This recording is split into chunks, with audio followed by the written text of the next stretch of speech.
Hello everyone, welcome to the after party for the launch of this incredible new single from Stornoway and the film that goes with it. I'm Robert McFarlane, I'm a writer. I've been listening to the music of these folk for the best part of a decade, and I've met them for the first time tonight here at the Cherry Hinton Folk Festival under an enormous oak tree, but also in a porter cabin. So congratulations all of you.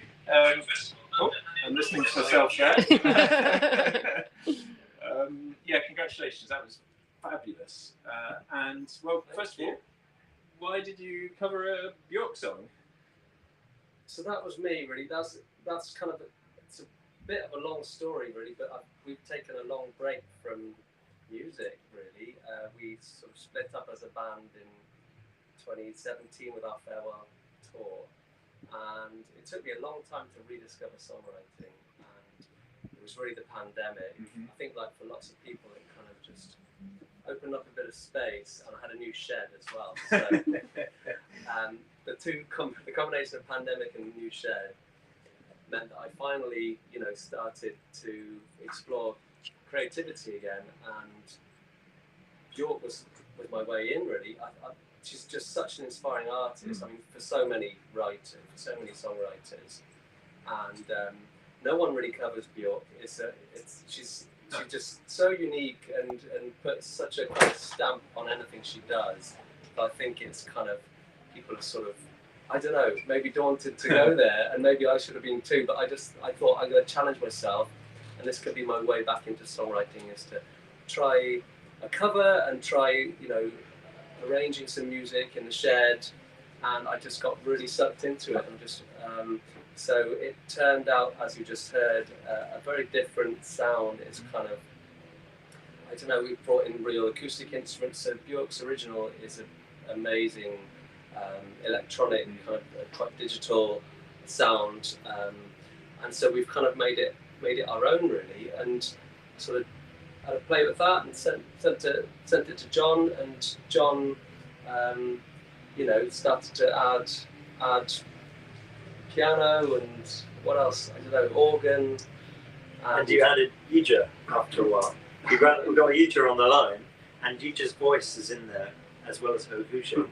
Hi Yijia, hope you can hear us. Hi everyone. That was absolutely awesome. It was beautiful to see you. Thank you so I was much. thinking about the shift to acoustic from kind of electro fantasia, and also a big shift in tone, sort of visual style in the film. I mean, so Susie, you played violin, and you also directed the film.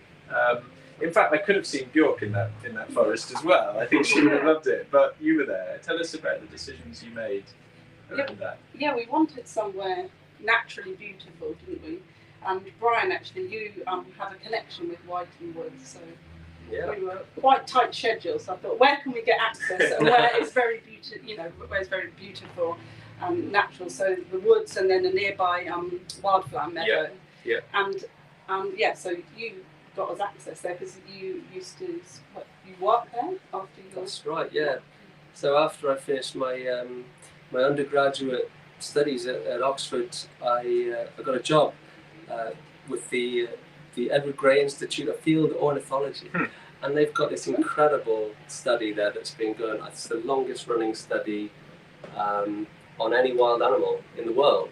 I think it's something like 75 years or something. It's a continuous research on great tits and blue tits that use the nest boxes there, and so I was part of that just as a field assistant. But it was like my first job, and it was just glorious. I worked through the spring with the bluebells, checking the nest boxes, checking the nests and seeing how the young were doing, and to be part of that study was really, really special. But yes, so I've still got connections, really. Yeah. So. And then Ollie actually showed me Yijia's videos, and Yijia, you sent me more of your own artwork, and that's what inspired me with her. This beautiful dance is Chinese classical dance, which I think Yijia you studied, And so then I spoke to her on the phone, and I looked at some of these videos, and it's the beautiful water sleeves. You think this Chinese dress where the arms sort of bellow out. Yep. And I thought, actually, that's an amazing combination to have this ethereal presence of Yijia,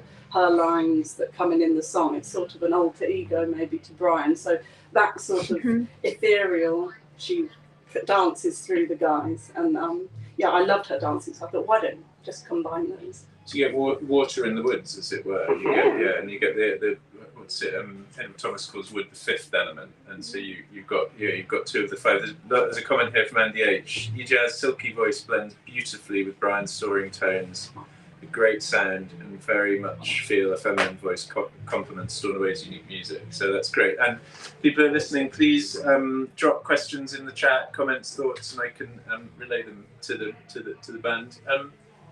Nature. For you, I mean, I feel it's run through the band's music from the beginning. Yeah, for all of us, it's a way of retreating and resetting. And going back to the first album, the song "We Are the Battery Human" is really overtly about reconnecting and retuning into nature. I come from South Africa, so I have a different set of wild birds and fauna and flora to reconnect with when I can go back there. But I've grown to love the British landscape as well. And I've learned a lot from just being in the band and doing that kind of hiking we do before the gigs, or hanging out with Brian. Is that standard? Oh yeah. Back in the day, touring in Scotland, we would honestly go out for, or Wisconsin. There was a really good hike where we all got bitten by ticks. Right. we were in wolf territory there. You were in wolf ticks. They were serious ticks. Yeah, we found a porcupine, didn't we? Yes. But you just kind of you've come to know. Do you write songs while walking? Do you talk songs through while walking, or is it more the birds? Very much so. For me, it's a really powerful way of, I don't know, working through lyrics and finding, rhymes, and once I've got, I don't think I could kind of start from scratch while walking. Although sometimes I'll get an idea while walking, but certainly as a bit of space for working through stuff. I do like walking. I think if it's running, it's too much. I can't focus then. But yeah, it is. I love. We all enjoy walking, for sure. Yeah. And you do a little biking, John. Would you? I know that's a bit more dangerous, but the old That's Benedict an lie. Yeah, okay, I'll go with it. Okay. When I'm cycling, I cycle a long way each day to get to work. And I come up with little snippets on the bike, but I soon realise how dangerous it is to try do anything with that. Yeah, you get the pen and pencil notebook out on the bike, things go wrong pretty quickly. We got a question from Tom Granville, thank you very much. Keep questions coming. Just joined a bit late. How long did it take to get the piano into the woods, and is it still there? Love the new single video. Great question. Thank you, Tom. I think it's a small piano, but surprisingly, it was probably heavier than a normal sized piano. It took a lot of sweat and tears. You picked it up. So tell the story the night before. You bought it online, didn't you? Yeah, I bought it on Gumtree, and then. Oh wow! There was a short list of pianos, wasn't there? Yeah, I was saying maybe not this. It was one, all maybe about this where one. they were. I was going to say geographically filtered. And the size, because it needed to fit in your van, and then it needed to be, usable for future use. So it came back out of the woods. Managed to get it back in the van, and it came back to Wales with me, and I've got a great video of my son playing it in the van, and now it's getting daily use in my house, I'm pleased to say. But it's a nice, lovely sounding little piano. But I'm just glad it wasn't any bigger. It was a killer.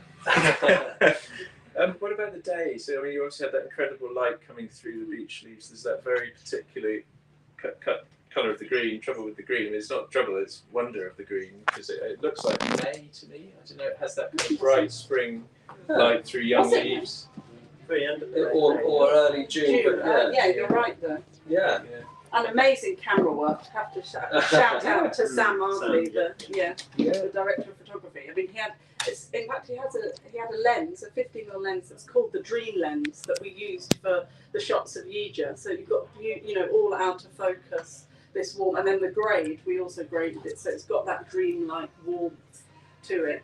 But yeah, you're right. We always get the camera looking at the light in the right way. So it's diffused through the... And out in the meadow, it was boiling. Yeah. Oh, right. You can tell that's why I remember it was June. It wasn't quite May. Right. There was no shade out there. No shade. It was a very hot day, wasn't it? Yeah. How long Ollie did a good... Well, it was a day's filming, sort of 8 till 5 or something. Ollie did a great job trying to shield Yijia with a big board in the middle of it, out of shot, obviously. But he did a good job, Ollie. Yeah. Susie and I went into the woods the day before to try and find a good location, and he mentioned the beech trees because I don't think